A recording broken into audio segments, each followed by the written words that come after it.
Explica, Ricard. Que el Mut se va fer un rellotge per a despertar-se al matí.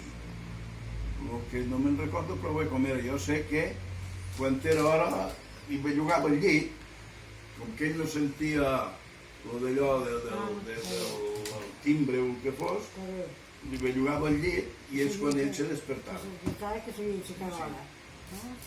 I això s'ho va fer.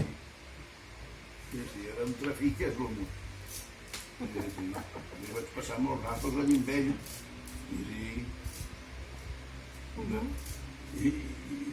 sempre em dia Catalí, me feia Catalí. Aquella veu que tenia ell era molt amic amb mon pare. Però vaja, això del rellotge jo me vaig encantar quan m'ho va dir, me vaig encantar. A mi el que em van explicar de l'oncle